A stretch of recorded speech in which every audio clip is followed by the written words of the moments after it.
was in high school, my mother remarried again for God only knows how many times at this point. And she married someone who owned a bar. And of course, she was a drinker. So they were always gone at the bar, working at the bar, drinking at the bar. And I, just being a curious teenager, kind of went through their stuff. I found marijuana. I found, a few other things. And so I kind of dabbled and tried it. And I remember that, I would just get so easily frustrated about things. And when I smoked, it was like I just had this feeling like everything just kind of magically went away. And I knew at the time that I liked that. I liked that feeling of not worrying, of not stressing, of not being frustrated. And so, as time went on, I experimented with things here and there. I got pregnant with my first child when I was 14. And so I dropped out of high school. At this point, the only thing I had done was smoke weed and tried alcohol. And so I quit doing everything. And I ended up having this child, and the child ended up at a few months old. Her grandparents, which I moved in with my boyfriend. My mom pretty much, wrote down on a little piece of paper, gave permission to them to care for me, I guess, since I was still under the age. And that hurt. But so his parents were, not the most upstanding people either. They had me sign a piece of paper. What they told me was that, if anything ever happened to me, that they would be able to take care of, the baby, because obviously my mom didn't want me. So, she wouldn't want my child either. So I signed it. And a few weeks later, I got pulled over and got arrested for kidnapping my own child, apparently. And we went to court, and because I was pretty much had nowhere to go and no family support, they ended up taking my daughter from me. And at that point, that was the only thing I had left. That was like, she was my world at that time.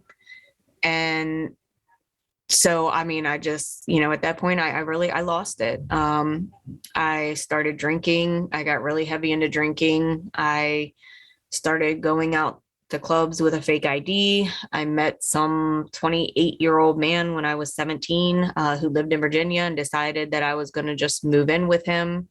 And I did at 17. And didn't realize at the time that he was a dealer. And so with the fact of him being a dealer, that kind of led me into quite a bit of other experimenting and using different substances. Just a lot, cocaine and ecstasy and different pills, and just a lot of stuff, on top of all the drinking. And, at the time, I just thought I was partying. I would party all the time and everything like that. Looking back on it now, I know it was a bit more than just partying. When it gets to a point where you can't sleep if you don't have a drink, so I, broke up with this guy, and I floated around kind of couch surfing in Virginia for probably a good year, maybe longer. Just different people I knew, literally sleeping on couches, going out to bars every night, and just getting completely obliviated to the point where I blacked out every night. And, it got to be a bit tiring after a while. And so I called my mom, and asked if I could come and stay with her, even though she was sleeping on somebody else's couch. But they allowed me to come and stay. And so I moved back to Maryland. And And that's when I ran into somebody I had dated in high school. We started, just kind of hanging out, spending time together. He was prescribed medication because he apparently injured his back or something. I didn't care enough to ask, honestly. I just started taking pills, and, it was like the cycle started all over again for me. Except for this time, it got a lot deeper and a lot heavier with opiates specifically. It was to the point where, I couldn't find enough to keep getting that same feeling that I was looking for, that feeling of, at least to me, being at peace within within myself. So, there became a point where not only did I need more, but I needed it, period, because if not, then I noticed I was getting sick. So I was sick one day. We couldn't find any pills. And that's when somebody was like, "Hey, I can get you some heroin." And I was like, "Oh my God, I don't do that stuff." I was totally that person at that time, like thinking that, my drugs aren't as bad as your drugs kind of thing. And, but I ended up doing it. And, before you knew it, I was injecting it and started doing a lot of things that I never in my life dreamed that I would do to get what I needed to stay what I thought was well, at the time, to stay well. And, honestly, I don't think that anything would have changed if I didn't get pregnant with my now 10-year-old daughter. I found out that I was pregnant while I was still injecting heroin, and that was probably one of the scariest moments of my life. I didn't know what to do. I didn't know where to turn. I didn't think that, treatment programs even accepted pregnant women. So I started, looking around, because I was like, at some point I've got to stop. Not too long after that, probably 3 o'clock in the morning, the doors got kicked in, flashbangs were thrown in the house, and the house got raided. I hadn't done anything, and they had no proof that I had done anything. So aside from, questioning me forever about some things that, the guy I was with at the time had done, they thankfully they didn't take me to jail or anything, but they did take him. And so at that point I was like, you know what, I can't keep going down this road. And so I found a detox facility for pregnant women. And so I went and detoxed. That was my first experience with any kind of treatment. It was my first experience trying to come off of a substance that, my body was needing in order to stay well. And so I detoxed, and I remember, honestly, I was so kind of out of it, in and out of it in there, but I remember them telling me I had to go to either NA or AA meeting in there in the facility. And so that was the first time I was, exposed to that as well.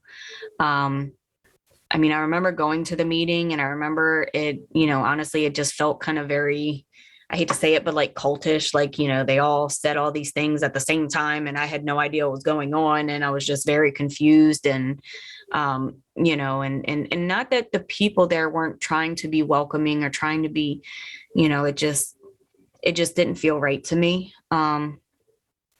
So, time went on. I used on and off through the remainder of my pregnancy because, at that time, all I'd done was detox and went to one meeting, and I didn't know what recovery was at that time, but I knew that that wasn't what it was for me. I ended up delivering my daughter, and then I ended up relapsing after having her. And her, the guy that I was with ended up getting out. So this whole time I've been staying with his parents because I had nowhere else to go. So they let me and the baby stay there. And, he went to prison for the stuff he had done. Well, he came home from prison about 2 years later. She was 2. I'd been using on and off. I got arrested in Baltimore somewhere. and like called them begging them to come get me, because of course I'd been using. So I was sitting in jail sick and just, um, my mom was still living with them at the time too. So they came and got me eventually. That was the first time that I was ever given an opportunity to try Suboxone, to get put on something. I thought that I was just supposed to take it to detox. I never realized that it was something that you could stay on. So, but at that time I wasn't ready to give up using either. So, I kept using on and off. And then I ended up getting arrested a few more times for possession charges or paraphernalia charges or this or that. And then before you knew it, the house got raided again. And, it was just like this continuing cycle. And so, I ended up leaving and going to, I was in jail. They sent me to some treatment program in Baltimore City. And it was some long-term program, and somebody snuck drugs in there. I ended up using again, left there with some guy, just seems to be my MO, moved from one guy to another and left there with him, ended up getting pregnant by him. I was using a little bit on and off, but I was more so using his drug of choice and not mine. But I was also, again, pregnant and using, and didn't really know what to do because I knew had a warrant out for my arrest. So I called my mom and asked if we could come and stay there until after I had the baby, and then I would turn myself in. At least that was the plan. So we went and stayed. The guy that I was with was very abusive, physically, mentally. My mom saw me walk out of the room with a black eye one day. The whole side of my face was just like one big bruised up lump. And she, tried saying something, being the mother, trying to be protective of me. And instead of, me admitting, or, I tried to protect him, like it was my fault that I had a entirely bruised face. It just didn't make sense. But at the time, like my head I wasn't working on my mental health. I didn't even realize that was a thing at the time. And so I stood up for him, and she left, and I didn't see her for a few hours until she came home one day, and she just had this look on her face. And I was like, and I turn around and look behind her, and there's the sheriff's office. They had the house surrounded, and they came, and mind you, at this point, I'm like 7.5 months pregnant. And so they arrested me for my warrant, and I went and sat in the detention center. They had to continue giving me Tylenol 3 with codeine while I was in there because, they weren't equipped to detox a pregnant female. So I had to take those until I delivered, and then I had to quit cold turkey. But I delivered a child while incarcerated. And I had to give him up and then go back to jail 2 days after delivering. It was very, very hard to, give a child life and be there for 2 days with them, and then have to turn around and leave and go back to jail, knowing that I was facing substantial time. So right before I delivered, I actually went to my sentencing hearing, and they sentenced me to 21 years in prison. I was able to find a family through a church that I went to take the baby. And originally the plan was for them just to keep him until, I was able to see if I was going to come home and all this and that. But just that whole experience and just all of those feelings, I would not wish that on anyone. It was,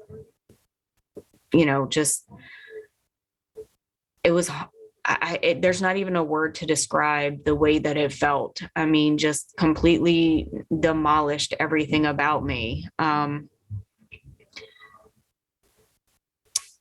When I got up to the Department of Corrections, I had a lot of time to think, to sit still and really just kind of think about what I wanted for myself. What did I want for, is this the life I want to continue? I mean, and so when I got up there, I decided that I was going to try to work to get my GED because I never completed high school. And so I just kind of I set goals for myself and I started accomplishing them. I got out of the Department of Corrections after 2 years. They reconsidered my sentence and allowed me to come home and do the drug court program. I finally entered into therapy. And I started realizing that, it wasn't just substances that were my problem, which is what I thought. It was me. It was the reason I was using the substances. It was why I wanted to feel numb. It was why I didn't want to feel certain feelings, why I didn't want to, just deal with things at all. I just shut down. And so for the first time, I really started working on me, like all together, trying to cut out certain substances, trying to work on my mental health. And for the first time for me, that's what I considered myself to be in recovery. I started feeling like a human being again. I started feeling like I had worth. I started feeling like I could, live a productive life. I could even be an actual mom and not just a mother by name, not just because I gave birth to a child, but because I'm the one actually caring for the child. I'm the one doing the day to day. So with all that said, to me, that's what recovery is feeling like you can be whatever it is you want to be, whether it's a mom or, but there was still something missing. I still kept having these cravings and I just kept wanting, to use. And I couldn't put my finger on it, and I felt like I was doing so well. And then I just had all this shame because I kept feeling like I wanted to use, and, that it just brought up so much guilt within me. And so I went and I talked to a center, and kind of explained all that. And they suggested, trying MAT therapy. And I wasn't really sure what that was. Again, I thought it was just, something that people use to detox. And so when they kind of explained everything and I started my MAT journey, and I found that missing piece, it just made me feel whole, and I'm not saying that it was that alone. It was mix of the medication, continuing therapy, continuing to keep in the forefront of my mind what I need to do to stay well. What do I need to do to make sure that I'm not letting myself get overwhelmed, to make sure that, if I'm doing something, I'm doing it at a pace that I'm comfortable with. There's a lot that goes into it, and sometimes it's a struggle and sometimes it's not, but it's definitely a lot less of a struggle now than it ever has been. I consider myself in recovery, and I know that not everybody has that same view, but they're not living my life. When I got pregnant with my youngest, I had been on MAT for, I think, 2.5 years by this point. I had, during that time, never given them a dirty urine. I attended all my appointments on time. I just lived a productive life. I got up, I went to work. So when I found out that I was pregnant, a part of me was excited, but a part of me was nervous because I knew that I was going to most likely have to face some hardships, being strictly just because I was on MAT. And that alone created some fear within me, just knowing, the way people view it, specifically like OBGYN doctors, even nurses, some hospital staff. So getting further along in the pregnancy, I made every OB appointment on time. Getting closer to the point of delivery, you know, my MAT provider tried to kind of prepare me for what I could be facing, as far as, the withdrawals that the baby could have because of the MAT, which, unfortunately is something I knew was very possible. But what they don't really, kind of point out with all of it is that when you deliver, and if your child shows withdrawal symptoms from the medication, then CPS will get involved. If the child does not show withdrawal symptoms, then they don't get involved. And that to me is absolutely just backwards. You would think that if a child tests positive for something that the mother is taking, that is a prescribed medication, they verified it, but they still have to get involved. They have to come out and do a home check. They have to come out and check on the baby. It's this whole process you have to go through. And it's like you're being shamed all over again, as if you're not good enough. You're not a good mother. I did everything to a T the way that I was told to do it and the way that I agreed to do it with my healthcare provider. But because my child tested positive and showed withdrawal symptoms from the medication, whereas someone who, their child may not show withdrawal symptoms, CPS will get involved if they show withdrawal symptoms. So my child ended up having to go to Children's Hospital because of the withdrawal symptoms. And so Child Protective Services got involved, whereas another mother who was in the same program as me delivered a few weeks later. But because her child didn't show withdrawal symptoms within the first 5 days, she was able to take her child home to a motel room, and Child Protective Services never got involved. And so even though I did everything right, everything like I was supposed to, everything I agreed that I would do, the law does not reflect the difference. And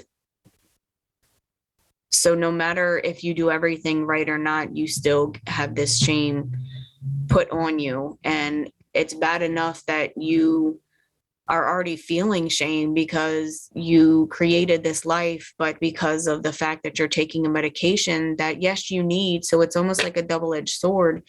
You need it for your recovery, but you also know that it may have side effects on the child. And so as I'm sitting there with my child who's withdrawing from my medication, trying to care for her and try to keep her as comfortable as possible, I have CPS calling me and hounding me and all of this, again, because I did everything right, like I was supposed to, but because of the luck of the draw, and my child showed withdrawal symptoms, whereas, some other babies may not. A woman should not be shamed for creating a life, doing something beautiful. So it's supposed to be one of the most amazing times of a person's life, and you should not steal and rob them of that joy by shaming them because they take a medication. You wouldn't shame a person who's diabetic for taking their insulin if insulin had a side effect on the child while pregnant. So why would you do the same thing for someone who's on MAT?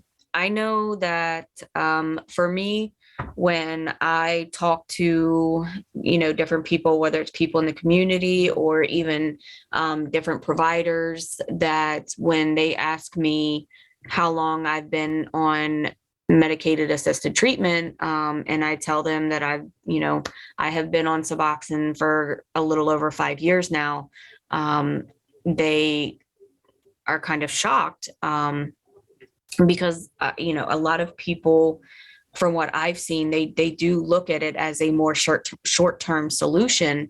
Again, I use this example. I probably played out way too much, but it just makes so much sense. Why would you ask a sick person to not take a medication that makes them well, strictly because of the medication it is. I mean, that doesn't make sense to me. I mean, you wouldn't ask somebody with a heart disease to not take their heart medication or diabetes to not take their insulin. Um, so as far as being long term, short term on Suboxone, I think that whatever works for that specific person for their recovery and what they want their recovery to look like, then that's what it should be. I don't think that people should judge someone because they're on it for a month or 5 years. As long as they are successful in their recovery, you would think that that's what they would want, is for them to just be successful no matter what. So now, um, my life is I'm engaged to be married, and I have full custody of my daughter back that I fought for quite some time to get. And I now have the baby who will be 2 in July. I work for the state of Maryland at the health department, specifically the local behavioral health authority. I am the PATH peer coordinator. So I am a peer support specialist, and I work primarily with the homeless population in Calvert County.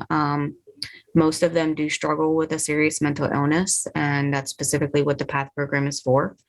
Um, I help them get connected to resources. I provide peer support. I provide care coordination, and a few other number of things. But I mean, I get to come to work. I get to work with people trying to help them, which is what I've always wanted to do. I am maintaining my recovery. I have my kids. I have my family, and that is my life. So I'm blessed to have everything I have.